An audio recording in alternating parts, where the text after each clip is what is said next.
Voltou. Gente, isso é Brasil, vou te Pode falar. falar. A pessoa com Wi-Fi, com dois provedores de internet e tudo conspira para não dar certo. Eu não aceito isso, agora vai firmar. Se apresenta aqui para o pessoal do meu canal, que talvez ainda não conheça o seu canal, para que possam também dar o nome do seu canal, é Como Está a Sua Relação, correto?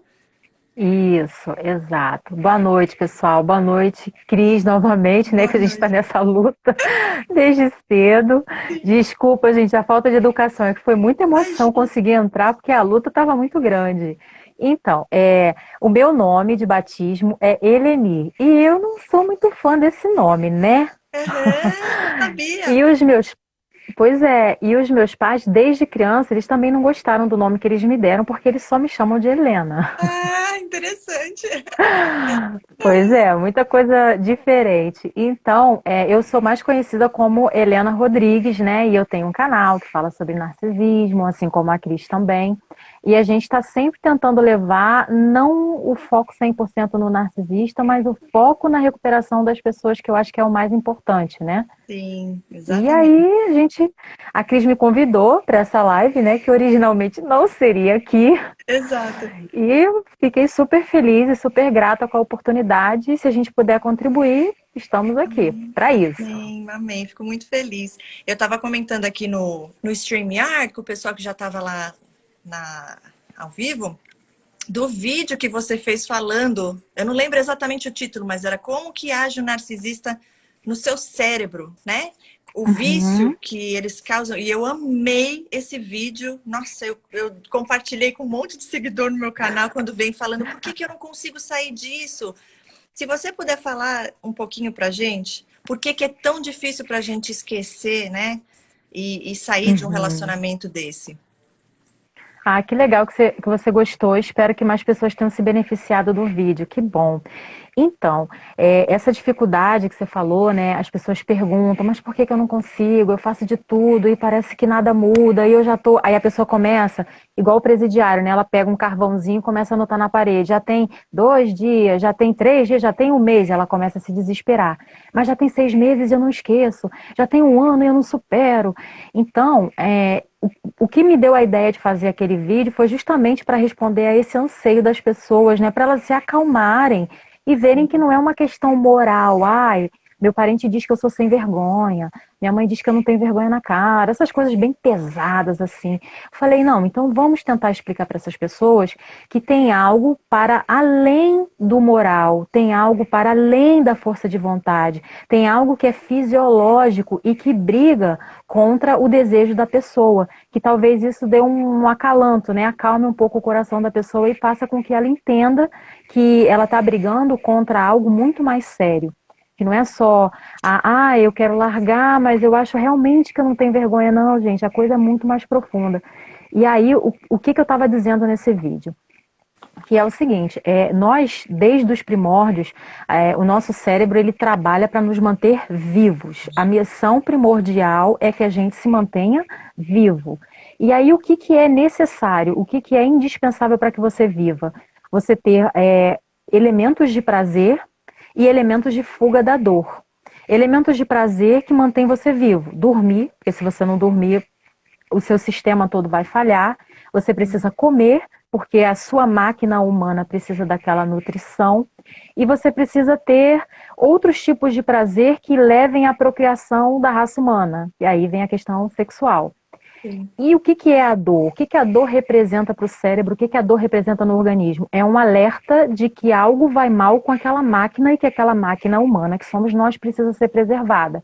Então, veja, se você quebra uma perna e você não sente dor nenhuma, muito provavelmente, se não sair sangue, nada, você vai continuar fazendo suas atividades, você vai quebrar um segundo, um terceiro, um quarto, um quinto osso e você não vai se dar conta.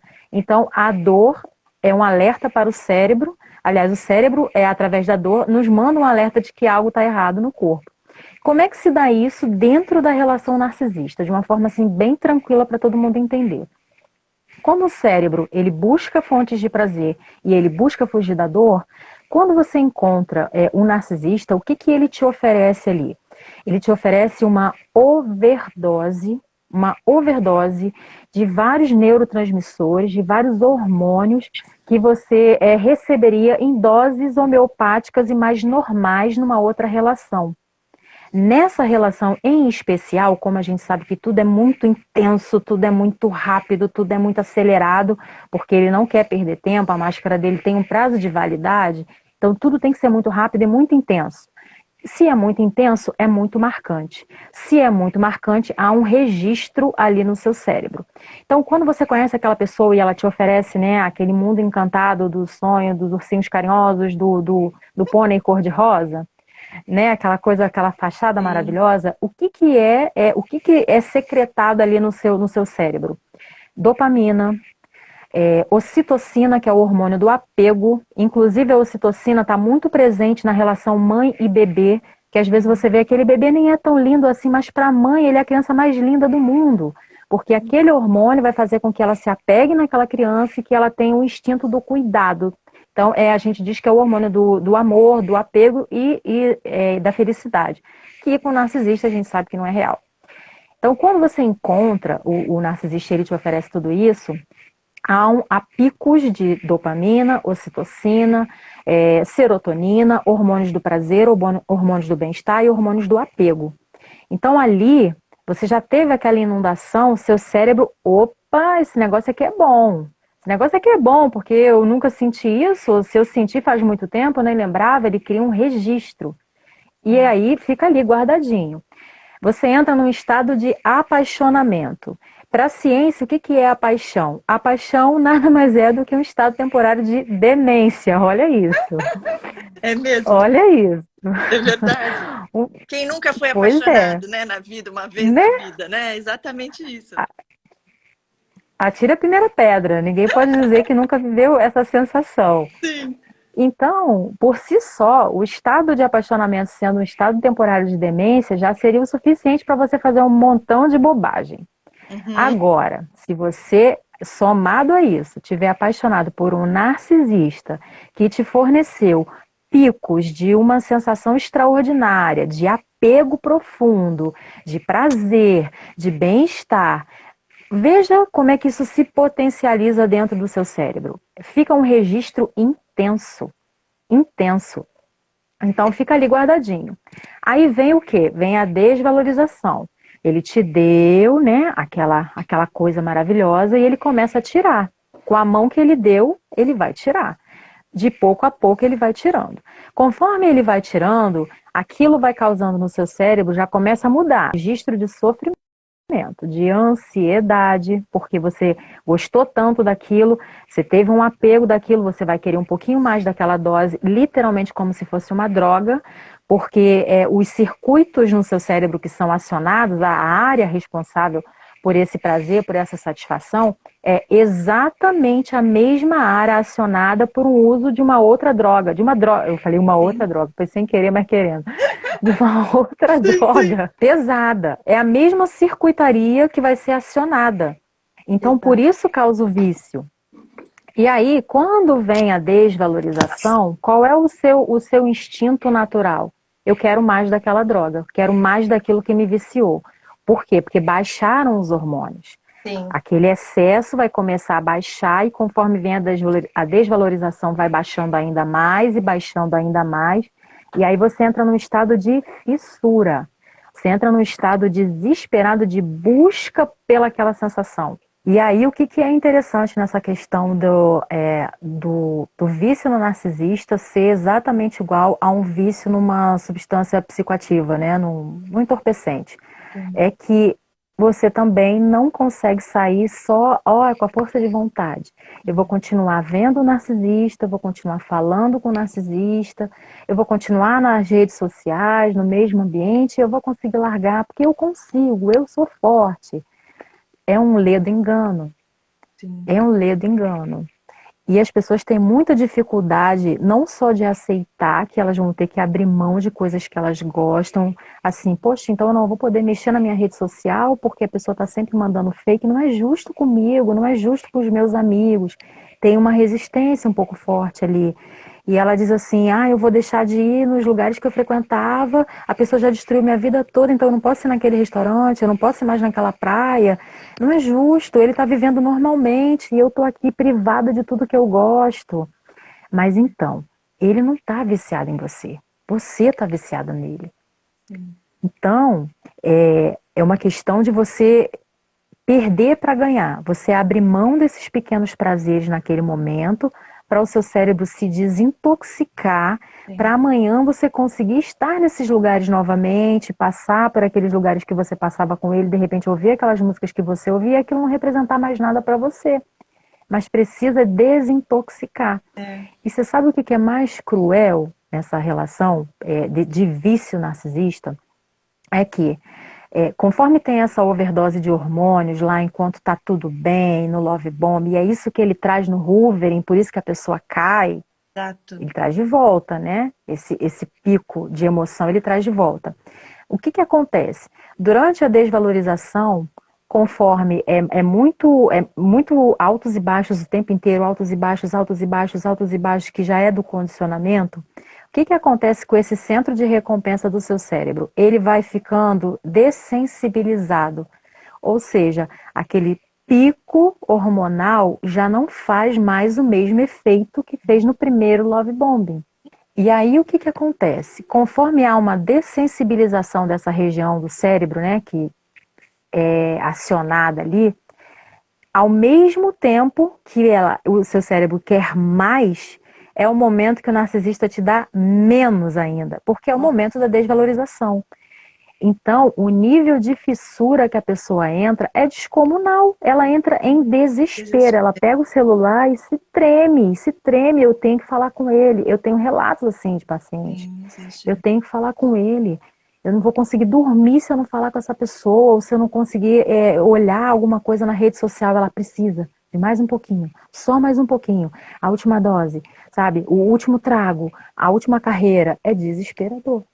E aí, como conseguir, Helena? Como conseguir se fortalecendo, né? Fazendo terapia, não tem como sair disso, como você acabou de falar, sem buscar ajuda. Eu falo sempre do contato zero, que foi o que ajudou para mim. Eu não saí das redes sociais, mas eu tirei todos. Eu bloqueei de tudo, Uhum. de tudo. Eu tirei do e-mail, eu tirei do contato do celular, eu tirei do WhatsApp. Não tinha mais como a pessoa se comunicar, né? Sim. E foi um alívio, Sim. porque quando Deus me revelou, ele me revelou de uma maneira, no sentido espiritual também, que eu não quero ver nem mais pintado de ouro na minha frente. Então foi uma decisão, foi uma coisa tão forte comigo, assim, sabe? Eu não passei por essa. No meu caso foi mais amizade também, sabe? A maioria foi mais Uhum. amizade. Então eu creio que assim é mais fácil. Eu tive um relacionamento com um narcisista também, um, não alguns, né? Mas eu não passei por descarte, descarte onde as pessoas ficam muito mal. Mas porque Deus foi tão bom assim que eu fui para o outro lado do mundo e aí foi mais fácil, porque a parte física já estava distante. Mas eu tenho certeza que se eu tivesse voltado, eu ia passar por esse descarte e eu ia ficar muito mal. Porque eu já estava totalmente Não. sob o controle dele, né? Totalmente. E uma coisa que eu observo também, o Cris, é que as pessoas que caem repetidas vezes nas mãos de narcisistas, elas são pessoas que têm certa dificuldade de dizer não. Sim. Tem até um grupo social a quem ela consegue dizer não, mas ela tem dificuldade de dizer não para pessoas que ela gosta muito e para figuras de autoridade. Sim. Você que estiver aí me ouvindo, você presta atenção se não faz sentido isso que eu estou dizendo. Uma grande dificuldade de dizer não. Figuras de autoridade, pessoas que ela gosta muito. Ele Por quê? Porque ela não quer perder. Quando você descobre que a pessoa é narcisista, você tem que fazer o luto de alguém que está vivo. E como Exato. é que você faz o luto de alguém que está vivo? Onde é que ensina isso? Que manual que eu leio para aprender esse tipo de coisa?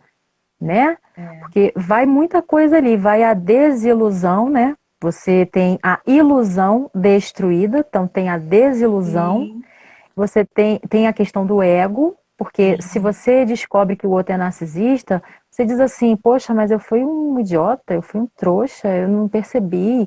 Aí você começa a se massacrar, né? Você pega o tronco, o chicote, bota a musiquinha lá da escrava e começa. Orerê, lerê, lerê, lerê. por que que eu deixei. Você sabe, Então tem muita coisa para você uma coisa digerir. que eu quero deixar aqui para você, você já me analisa aí, tá, Helena?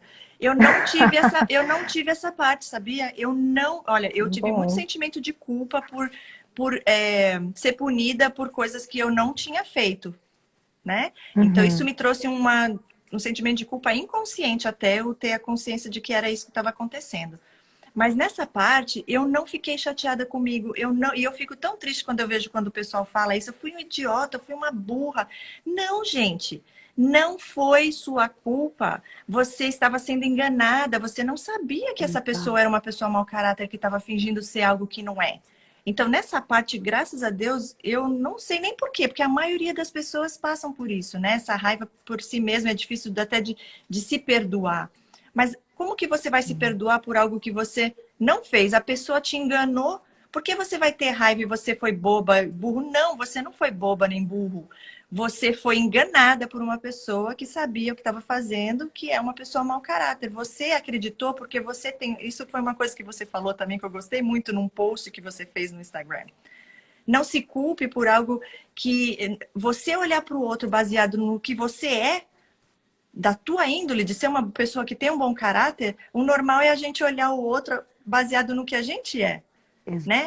Mas Exato. nem todo mundo é como Exato. a gente. Essa é a revelação que Deus nos dá, né? Para também nos proteger dos outros, porque são muitos.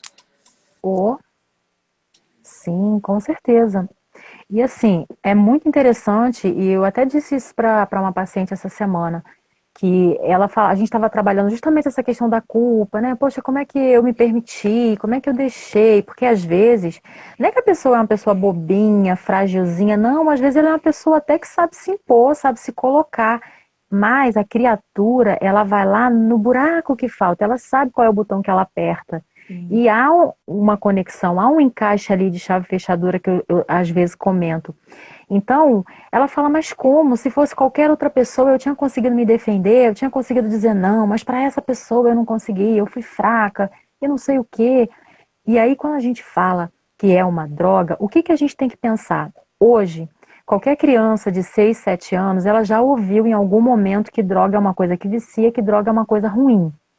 Então, a grande diferença entre a droga pessoa narcisista e a droga entorpecente é que a droga pessoa narcisista, nunca na sua vida você foi avisado que você poderia ficar viciado em alguma pessoa, em uma pessoa. Você já ouviu isso na vida? Nunca.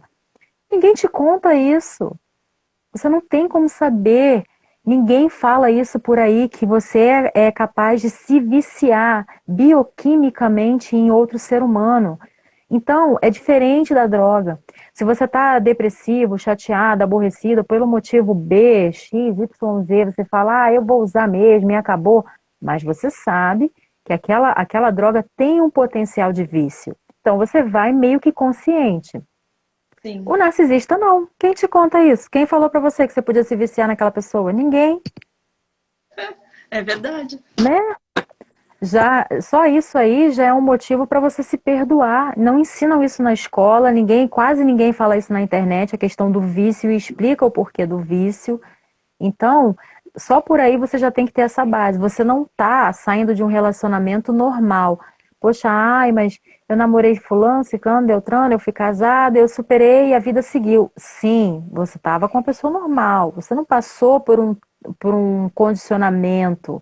Você não Exato. passou por um treinamento macabro. Você foi treinado. Sim. Vou falar uma palavra feia que eu não gosto, mas para você fazer o link e entender o quanto que é cruel, você foi adestrado sem você saber. Sim. Você entrou com amor, você entrou com doação, você entrou com sentimento e a pessoa entrou com frieza e manipulação. Então, ela estava ali plenamente consciente do que fazia e você estava ali no amorzinho. Ai, poxa, a pessoa é tão maravilhosa, eu vou consertar essa pessoa. Ela é assim porque ela sofreu muito na vida, passou muito trauma. E você só se viciando nessa brincadeira, entende? Por isso que não dá para você querer comparar os relacionamentos que você teve no passado e por que que você superou tão rápido e essa pessoa você está aí lutando tem 1 ano, tem 8 meses e parece que nada acontece. Então, é como a Cris falou.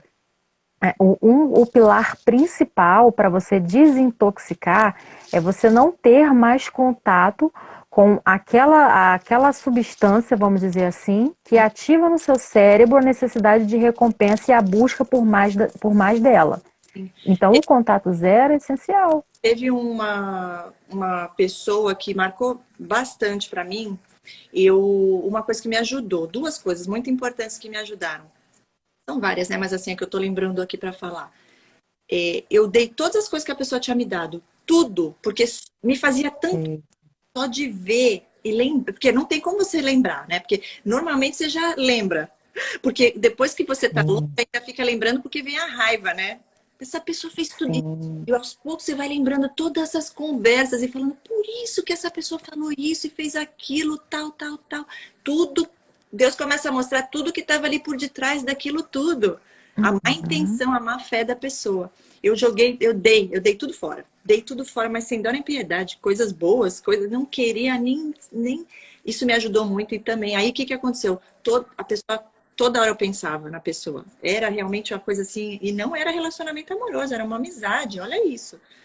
Foi uma amizade de muitos anos e era intensa. A pessoa me ligava da hora que eu acordava e era até a hora de dormir praticamente. Para você ter noção, a pessoa era bem obsessiva, sabe? E eu achando que era a minha melhor amiga. Ela era, para mim, a pessoa maravilhosa. Eu adorava falar com ela. Adorava, porque era aquela pessoa que era para mim o que eu gostava de falar. Ela falava o que eu gostava de fazer, fazia. Só que eu comecei a entrar na energia, eu comecei a ficar ansiosa, porque eles são agitados, né? E eu achava que essa vontade de falar com ela, e quando ela não ligava, de eu já ficar com aquela coisa, já era o vício, eu achava que era porque era uma amizade, era tão gostoso que era saudade. Eu achava que era saudade. Eu falava Nossa, estava inocente. em você, que saudade que eu já tava. E ela, que saudade. Mas no fundo ela já sabia, né? Minha manipulação deu certo, porque ó, ela já tá viciada aqui. Verdade. Ajudou muito, que eu digo que é a mais importante. Eu comecei porque estava me fazendo mal, porque cada vez que você lembra da pessoa, traz aquele sentimento, você revive aquilo. E isso me fazia muito mal.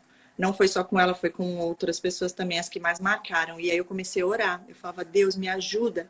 Tira da minha mente, tira do meu pensamento, tira da minha cabeça, tira de mim, sabe? Tem que vir a consciência, porque às vezes a gente nem percebe, quando vê, já tá ali ruminando tudo aquilo e nem percebe. Sim. Eu comecei a perceber e eu já entregava, Deus, isso está me incomodando, essa pessoa está na minha mente, me ajuda e funciona, gente. Com o tempo, vai passando, você vai esquecendo. Mas se tiver sempre algo ali, eu falo isso porque eu já fui viciada em cigarro. Eu já fiz até um testemunho no meu canal sobre isso. É a mesma coisa. Basta uma tragadinha de volta num cigarro, você volta a fumar. A mesma coisa bebida, a pessoa parou de beber. Agora, eu não tenho vício em bebida. Se eu pegar e beber hoje aqui ou amanhã ali, não é o que eu faço, que eu não gosto. Mas assim, não vai mudar para mim. Eu não vou beber todos os dias. Mas o cigarro, eu sei que é a minha fraqueza. Eu sabia que se eu fumasse bastava um para eu voltar a fumar um maço por dia de novo. Então eu tive que ficar longe, eu tive tudo com a ajuda de Deus. Sem a ajuda de Deus, sozinha, eu não consigo, eu não conseguiria. Verdade. Então assim, eu vejo que a maioria das pessoas falam que foi Deus, que só com a ajuda de Deus que conseguiu sair. Porque quando eu vou para o mundo espiritual, é uma prisão na nossa mente, é uma cadeia que Total. você presa ali, que não é só aqui na área terrestre, né? Tem algo no mundo espiritual muito forte, onde a gente fica ali aprisionado. Porque eles fazem de um jeito, eu vejo num canal que tem, se não me engano, chama Sobrevivendo na Turquia. Onde as pessoas ficam tão viciadas, eles fazem uma manipulação tão grande. A moça estava presa dentro de um apartamento com ele. O cara fez de tudo com essa moça que é surreal. Eu nem vou contar aqui porque é muito forte, muito pesado. Tudo aqui, ó, a prisão, o medo.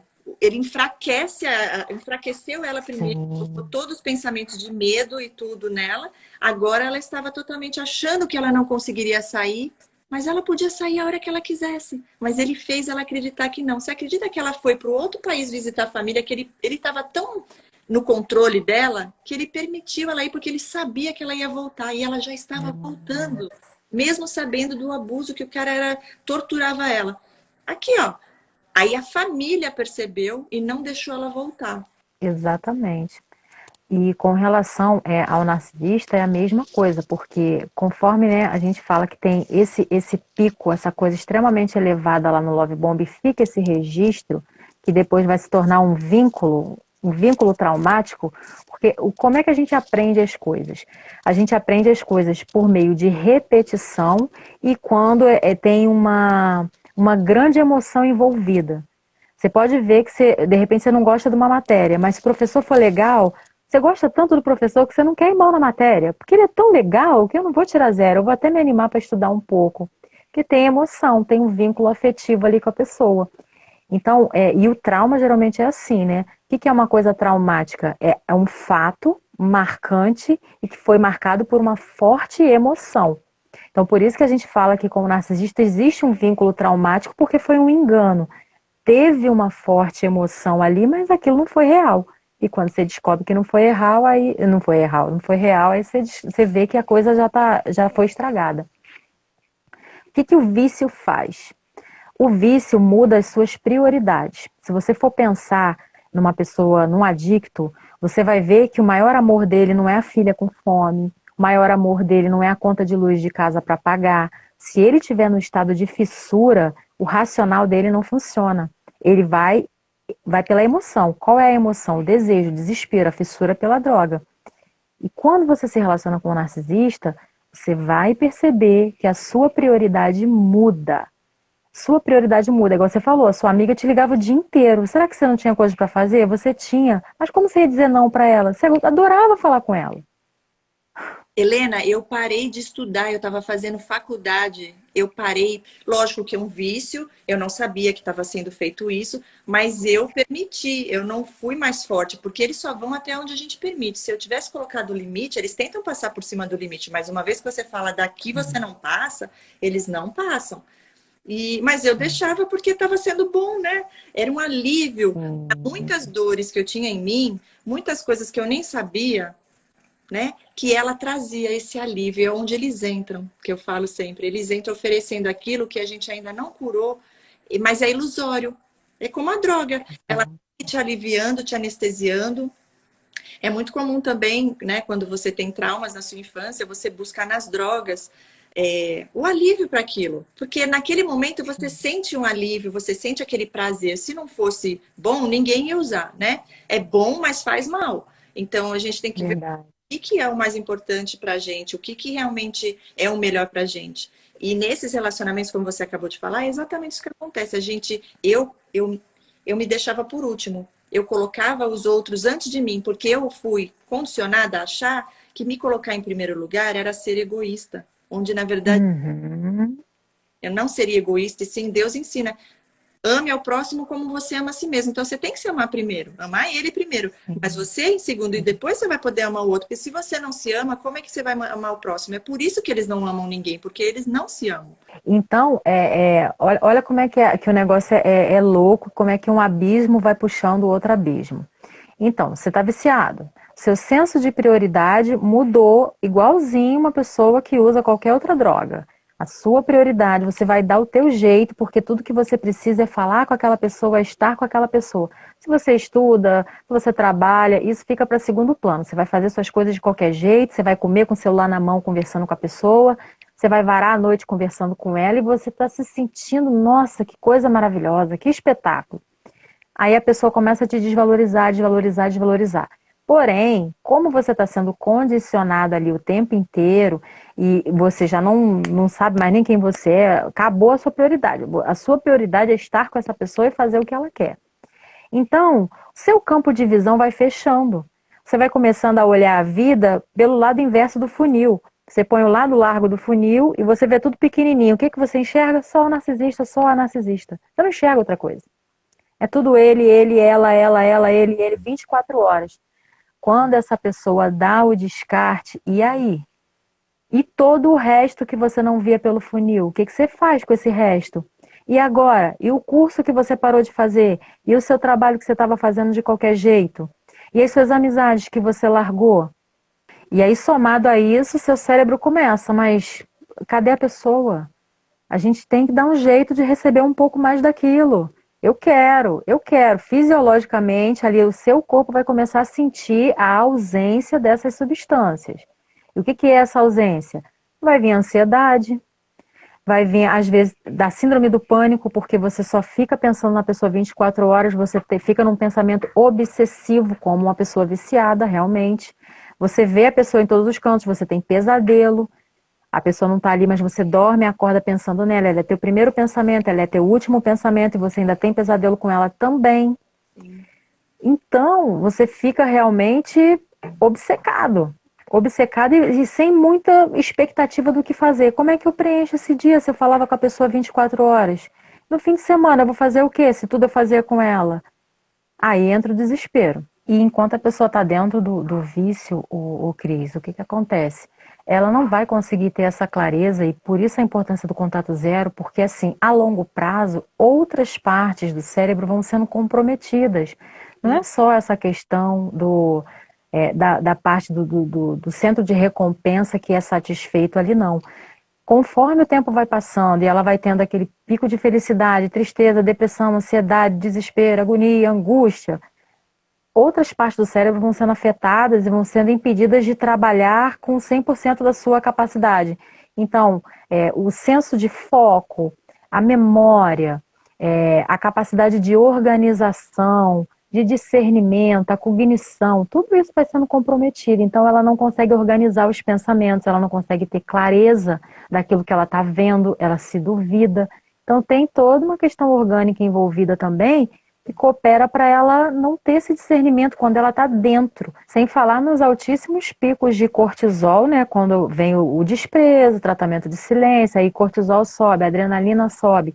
Só que isso são substâncias que uma vez ou outra no seu corpo, por motivos diferentes, quando você pratica um esporte, pula de bungee jump, isso é muito bom, é benéfico, é uma delícia. Agora você viver o tempo inteiro cortisol, adrenalina, depois ocitocina, dopamina, nanana, e nessa loucura, não tem como. Não estabiliza, é como você ter uma campainha quebrada dentro do seu corpo. Entende? O seu cérebro está sempre dizendo ali que tem uma situação de perigo, perigo, perigo. A pessoa é, para você, fonte de prazer e fonte de sofrimento. Seu cérebro entra em colapso. E a pessoa fica ali, sabe que aquilo faz mal, é que nem droga mesmo. Sabe que faz mal, você quer parar, mas você não consegue. Eu, quando tinha esse relacionamento que eu falei aqui, que foi o que mais marcou, eu não entendia o que estava acontecendo. Eu sofria, eu chorava, eu nem sabia porque eu estava chorando. Eu não entendia o que era, porque eu conseguia ver, era tão ingênua, eu era tão ingênua mesmo. Hoje eu vejo que era muita ingenuidade. Eu só via o bom das pessoas, eu não conseguia ver defeito nas pessoas. Um amigo dele uma vez falou pra mim: Cris, você gosta de todo mundo, não tem uma pessoa que você não gosta? E eu pensava comigo: por que que eu não vou gostar de alguém, gente? Quem sou eu para não gostar de alguém? Não tinha noção, e ele sim, né?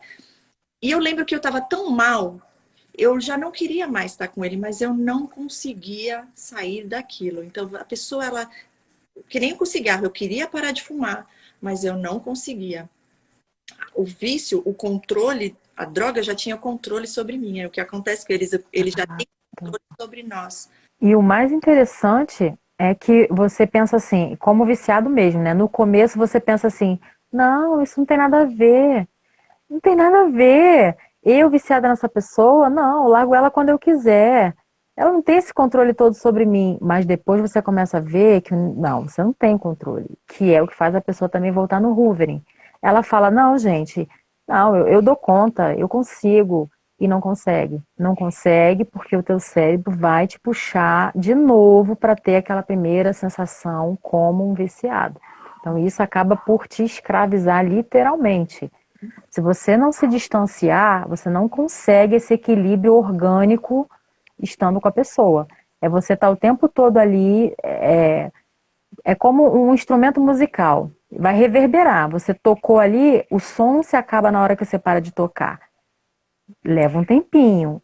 Então você se distancia, tem esse entendimento, corta tudo, como você falou, os presentes, tudo que lembra a pessoa, os objetos, se desfaça de tudo isso, para você não ter nada que acione nenhum gatilho. É a primeira forma de você desintoxicar para o seu cérebro voltar para a normalidade.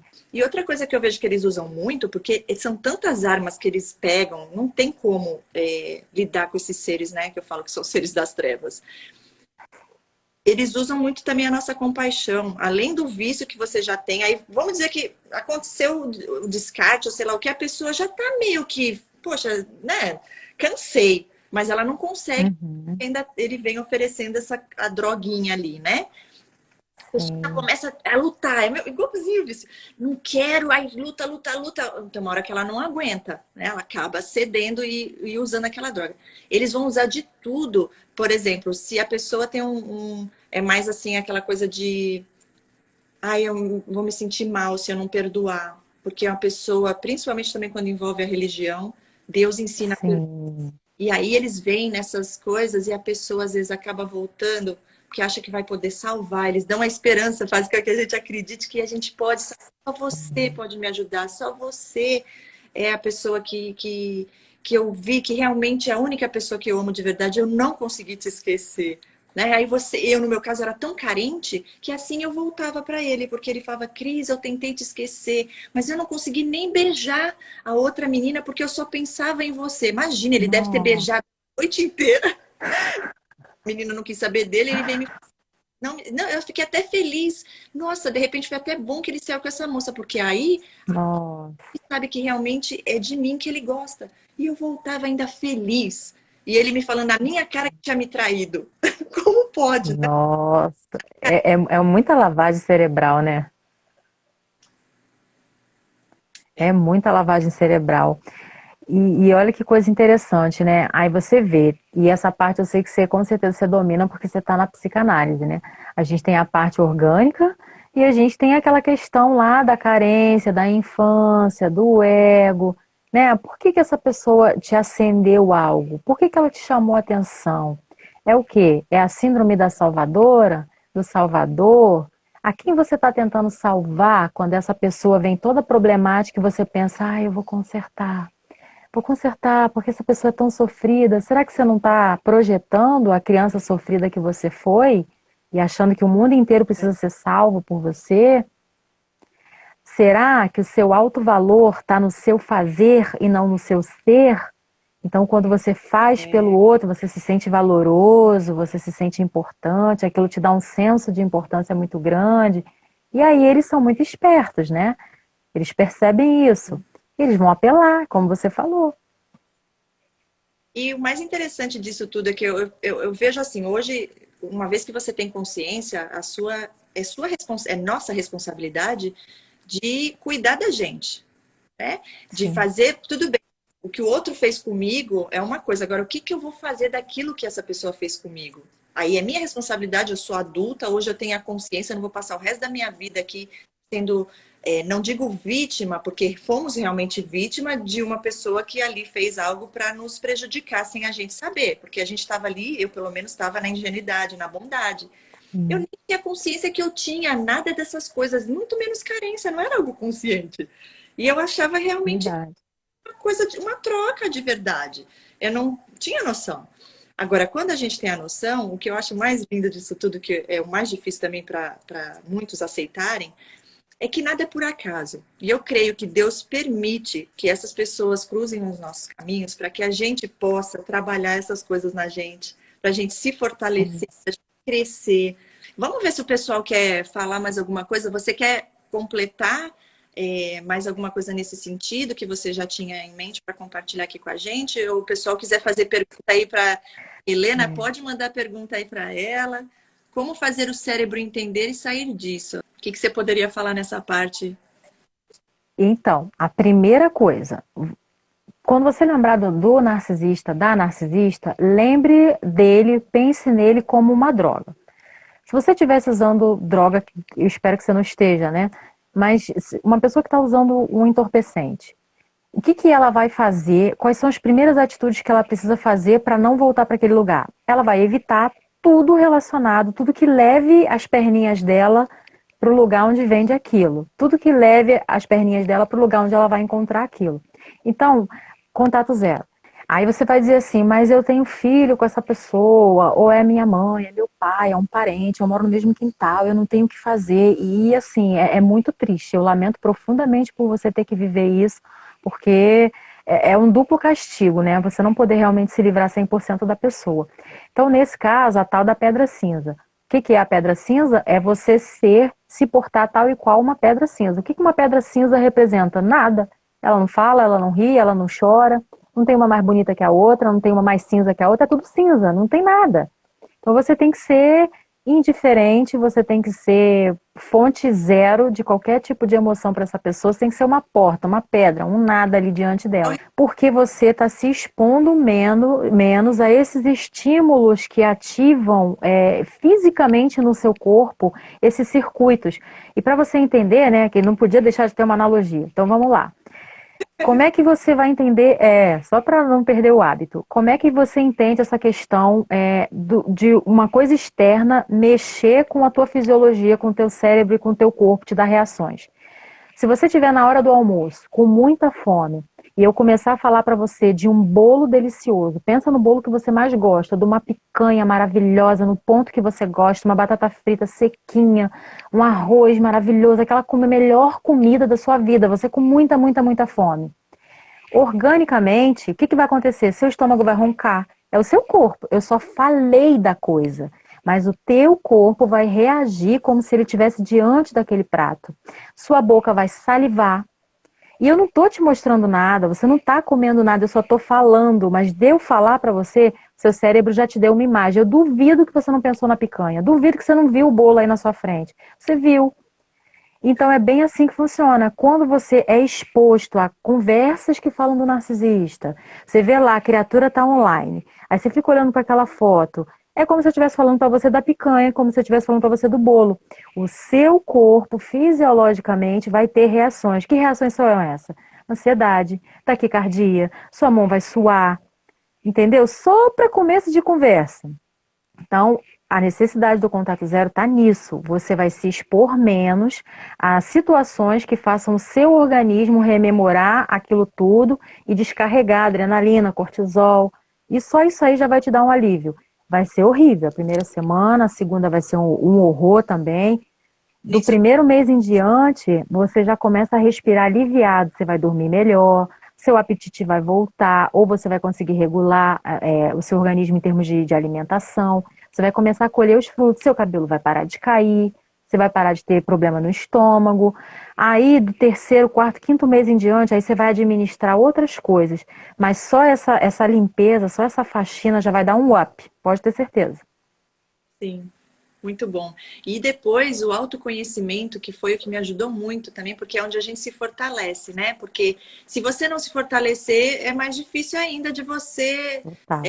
só se recuperar, como também de acabar depois a maior facilidade de você cair de novo quando essa pessoa voltar. Uhum, Se eles verem que tem uma porta aberta ali ainda, eles tentam. E se eles verem que não tem jeito, sim, eles não vão tentar. A não ser que verdade. mais cara de pau, um grau mais psicopático, tem uns que não tem isso mesmo e gosta de. Já aconteceu comigo também. Quase tive que chamar a polícia para esse ser das trevas, mas Deus é mais. Nossa. Sei. Mas foi uma coisa bem desagradável. Como que pode, né? Porque a gente, se alguém tá vindo ignorando a gente, não quer falar com a gente, você percebe que a pessoa não quer falar com você. O normal de uma pessoa normal, vamos dizer assim, ninguém é 100%, Uhum. eu digo assim, normal no sentido de pessoa que tem caráter, vamos dizer assim. Poxa, a pessoa não quer falar comigo, eu não vou mais ficar indo atrás, né? Porque você fica até, Verdade. você se dá o respeito. Eles não, porque na verdade eles não se dão respeito e não têm respeito por ninguém. O que eles querem é infernizar mesmo a vida da pessoa ali. Só que se você não der abertura, eles não continuam vendo. Tem pessoas que às vezes têm que fazer denúncia. No meu caso, eu quase cheguei a esse ponto, graças a Deus não precisei. Mas tem uns que só param quando vê que vai ter alguma coisa ali que realmente vai prejudicá-los. Se for preciso Sim. chegar a esse ponto, junte provas e faça o que for melhor. Hoje em dia já é considerado o stalking, né? Quando a pessoa fica perseguindo a pessoa, é considerado que Sim. a pessoa pode denunciar. E isso é bom, sabe? As coisas estão melhorando aos poucos, já não tá, mas antigamente eles passavam aí despercebidos, quase ninguém sabia. Verdade. Deus está levantando pessoas e pessoas para falar sobre isso, para levar essa conscientização, amor próprio. Isso é muito importante, porque muitas vezes, como eu falei antes, eu colocava o outro antes de mim. Eu não estava me amando, eu não estava colocando eu em primeiro lugar. E aí, como é que alguém vai te respeitar e te colocar em primeiro lugar se nem você se respeita e se dá esse valor? Verdade, verdade. E olha que interessante, quando você está ali, ainda naquela insistência, além do vício, né, a gente sabe, além da questão fisiológica, tem a questão psicoemocional também. Será que você não está ali no seu modo criança, brigando a todo custo para ter o afeto daquela pessoa, como você não teve do seu pai, como você não teve da sua mãe? Né? Você talvez não aguente aquela frustração ou não queira terminar aquela relação, por mais que esteja te fazendo mal, além da questão do vício, de você pensar assim, perdi novamente. Não consegui. Inconscientemente você fala, eu não consegui. Eu não consegui o amor do pai, eu não consegui o amor da mãe, eu não consegui o amor das pessoas ao longo da vida. E essa é mais uma que eu não consegui o amor.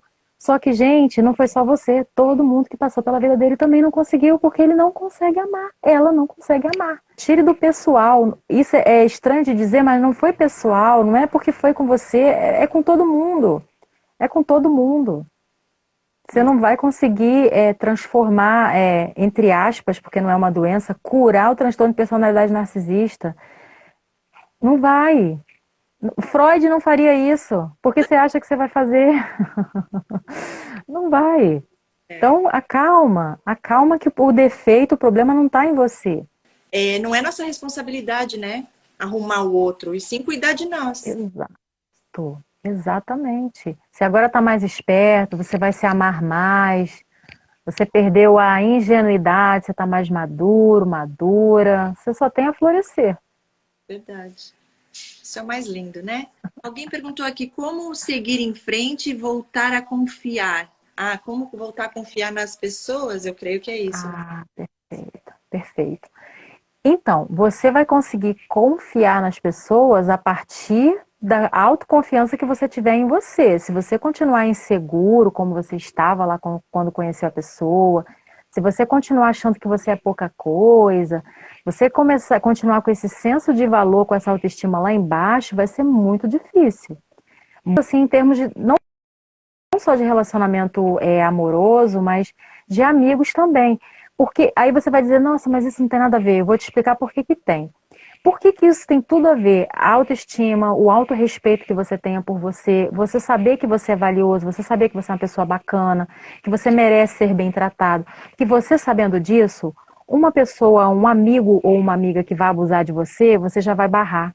Você vai colocar barreiras, você vai colocar limite, que é uma coisa que o empata e o codependente tem muita dificuldade de fazer. Verdade. Então, né, você fica com o senso, você fica como vou dizer, você fica mais apurado, fica mais refinada ali, a sua percepção fica mais refinada. Quando a pessoa vier te tratar de uma forma que você não ache legal, por você ter uma autoestima legal, bacana, por você saber que você merece respeito, que você é digno de respeito porque você respeita os outros, você já vai falar, não, eu não quero ter intimidade com essa pessoa porque ela não é respeitosa, não é legal. Você já vai começar a fazer a peneira. Sim. Mas se a sua autoestima não estiver legal, mas se você não achar que você merece respeito, mas se você não se valorizar, do jeito que te tratarem, você vai levando, você vai sempre estar magoado, você vai estar sempre frustrado e sempre dando confiança para pessoas erradas, porque você vai estar querendo salvar. Só vai procurar pessoas para você salvar. E você não tem que salvar ninguém, você tem que salvar primeiro a você. O que você tiver dentro de você, você transborda para o outro. Você vazio, não tem como dar o seu vazio para ninguém. Então, esteja preenchido e transborde na vida do outro. Aí você vai atrair pessoas com a sua energia, na sua vibe. Sim, exatamente. Adorei, adorei. É real mesmo. Quanto mais a gente se conhece, mais a gente conhece o outro, né? Adoro suas analogias e a sua maneira de falar sobre esse assunto de uma maneira tão clara. Eu adoro. Responder mais uma e a gente termina aqui? Tá ótimo. Uma pessoa perguntou aqui: o narcisista tem sempre consciência do que faz ou é um mal inconsciente para suprir uma necessidade dele, em decorrência do transtorno de personalidade? Ótima pergunta, ótima pergunta. Olha só, Nem todo narcisista sabe que é narcisista, mas todo narcisista faz o mal porque quer e sabe que está fazendo. Exato. Ele pode não saber que tem esse nome, ele pode não saber que tem essa classificação, ele pode não saber que ele faz parte do DSM-5. Até aí tudo bem, ele está por fora. Mas ele tem plena e total consciência das maldades que faz e faz porque quer. Aí uma moça uma vez me perguntou assim no vídeo, ela quis dizer mais ou menos assim, pelo menos foi o que eu entendi. Ah, mas eu não concordo. Se ele é um narcisista, ele não tem culpa do que ele faz. Não, gente, não é porque ele não tem empatia que ele não pode mudar o comportamento. Aí eu até coloquei esse exemplo, eu falei assim, você nunca vai ver um narcisista dando gargalhadas em um enterro, porque no enterro ficaria muito claro que ele é disfuncional, que ele, né, tem um parafuso ou a caixa inteira de ferramenta fora da caixinha. Sim. Então, é uma questão de comportamento. Ele não vai dar uma gargalhada, mesmo que ele esteja achando tudo muito engraçado, mesmo que ele se lembre de algo divertido, ele vai se controlar, é comportamento. Ele não precisa ter empatia para se comportar bem, porque ele sabe o que é certo e o que é errado. Então ele pode escolher não fazer o errado, mas ele escolhe fazer. E Exato. isso não tem nada a ver com transtorno, tem a ver com o comportamento e com o desvio de caráter, entende? Ai, adoro. Você é demais, adoro. É tão bom quando a gente encontra alguém que pensa como a gente, assim, no sentido nessa parte também, porque mesmo quando eles sabem que eles são narcisistas, eles veem isso como algo legal, porque para eles, a maneira deles verem a vida, quanto pior para eles, melhor. Eu falo isso porque eu tive amigas em comum que eu sei que eles se unem, eles se admiram entre eles, e quanto mais perversa for, eles gostam. Pô, essa daí é melhor do que eu consegui. Quer dizer, para eles, quanto pior, melhor. Então, assim, adorei o que você falou, é verdade. E a gente tem que ter esse conhecimento, aprender, saber que sim, eles sabem quem eles são, que eles são pessoas com mau caráter, que eles podem sim se controlar se eles quiserem, como você deu esse. Por isso não é considerado uma doença, embora eles sejam fora da casinha, né? Mas assim, eles não vão matar, se fosse psicose, né? Quando a pessoa não sabe o que está fazendo, eles não iam esconder, planejar e calcular tudo nos mínimos detalhes. Então, eles sabem muito bem do que eles estão fazendo. E olha, eu demorei um tempo para chegar nisso.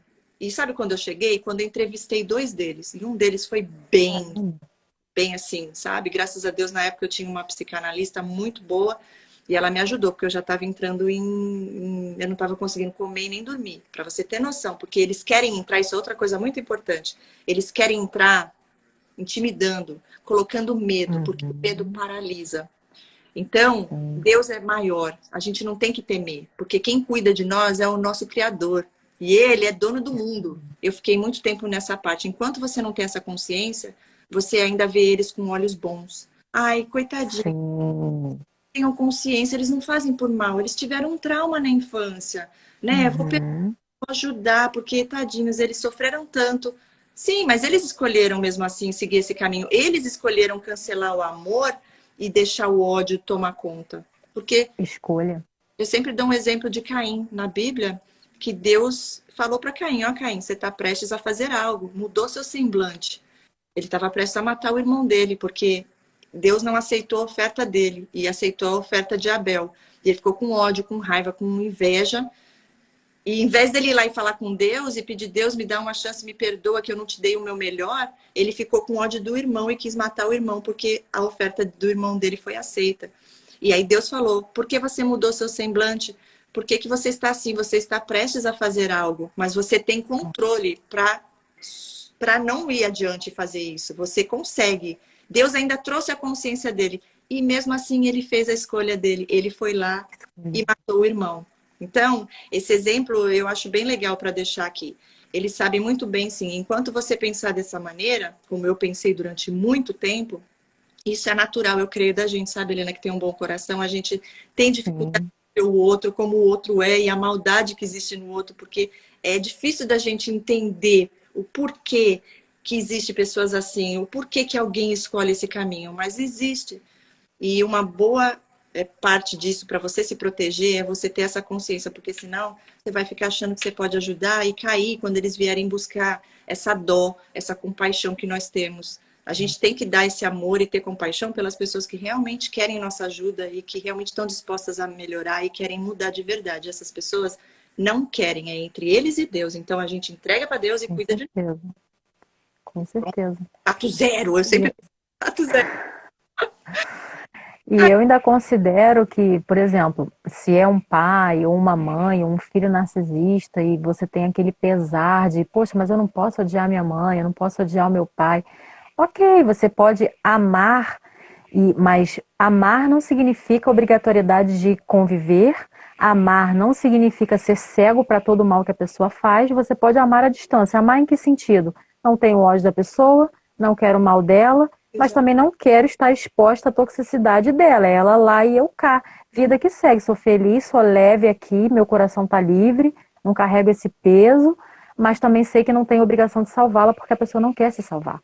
Então eu não vou morrer afogado junto com ela, de jeito nenhum. Ele Isso só não é inteligente. que a gente pode ajudar para que a gente fique ali preso, né? Porque no fundo eles estão rindo da cara das pessoas que algo novo, quando conseguir manipular de novo, a pessoa acreditou. Olha como eu sou bom, como eu sou boa. Só que não, porque aqui a gente faz a conscientização e aí todo mundo já está lidando e é contato zero e sai de perto, gente. Sai mesmo, porque Total.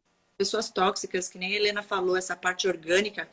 Eu tive problemas estomacais, intestinais durante um tempão com convívio com a pessoa e eu não fazia a menor ideia que estava vindo dessa pessoa. Ativando os botõezinhos, puxando coisas que ali ela já sabia que ia causar aquilo em mim. Mas olha, mesmo antes disso, Deus já cuidava de mim, sem nem eu saber com quem eu estava lidando. Então, eu creio que esse é o caminho. Se cuidar da gente, se colocar em primeiro lugar e aprender, tirar o que teve de melhor para a nossa vida. Ok, é isso, isso, isso. Agora eu estou fortalecida. Agora eu vou buscar o que eu preciso buscar em Deus, né? Nas coisas que realmente vão me ajudar e que são eternas e não ilusórias, que é o que eles oferecem. Eu não preciso de vício. Exato. Eu não preciso de nada que vem de fora para suprir de dentro. Eu preciso do que vem de dentro, da fonte da vida, que é essa supre, e aí você fica completo. E aí sim, quando a gente está completo com a gente consegue estar com alguém que também já está completo. E aí tem um relacionamento saudável, né? Mas olha, até chegar Com aqui certeza. foi muito tempo, muito sofrimento, 42 anos. Falou. Mas valeu a pena. Hoje estamos aqui, né? Se não fosse Verdade. essa vida toda, no meu caso foram 42 anos, eu não estaria aqui podendo ajudar outras pessoas para superar isso daí. Com toda certeza. E quanto mais a gente espalha esse tipo de conhecimento, é a sua sobrinha, é a sua filha que tá tendo oportunidade de saber coisas que você não sabia, é a sua amiga, é a filha da sua amiga, que você de repente não tem muita interação com ela, mas quanto mais a coisa se espalha, mais outras pessoas ficam atentas. Então, para quem quer fazer uma vingancinha, ai, eu estou muito preocupada porque ele arruma vários suprimentos, vários contatinhos. Espalha, espalha, porque isso vai chegar nos contatinhos. Se os contatinhos souberem do que ele é, e eu não estou dizendo para você denunciar, não, estou dizendo que é uma notícia que quanto mais você espalha para o mundo, vai crescendo, vai se multiplicando, o conhecimento vai chegando, vai chegando. Então, o harém vai ficando mais fraco. É verdade. Menos pessoas vão cair na lábia. É? Então, se você quer fazer uma vingança da boa, faça desse tipo. Espalha a notícia. Espalha. É menos. Vamos jogar luz. Isso. Somos luz em meio às trevas, né? Levar essa luz Já adiante. viu barata? Hã? Já viu barata? Você entra em casa, se tiver barata, você acende a luz, elas saem correndo. É isso. É isso mesmo. Verdade, adorei. Ai, Helena, muito obrigada mesmo de coração. Adorei estar aqui com você. Vamos ver se a gente faz outras, se Deus quiser, trazendo outros temas assim para ajudar. Eu creio que o pessoal foi bem abençoado aqui hoje com a gente, que Deus continue usando nossas vidas, que Ele abençoe a todos e que todos consigam ser firmes e fortes, sabendo, tendo a certeza de que você está no caminho certo e que vai dar tudo certo. Sempre tudo coopera para o bem daqueles que amam a Deus. Eu sempre falo isso, eu não me canso de falar. Então fique em paz. Isso aí. E Deus cuida dos seus filhos amados. Eu que agradeço muito, Cris, pelo convite, agradeço aí pela luta, que só a gente sabe como é que foi. Isso Agradeço o pessoal né, que ficou com a gente, que está com a gente, muito obrigada, porque, né, só existe canal se existir alguém com interesse, né, em saber o que a gente tem a passar. Então, gratidão eterna para todos vocês. Linda. Beijo Um beijo. a todos e até em breve, gente. Fiquem com Deus. Tchau, tchau. Tchau.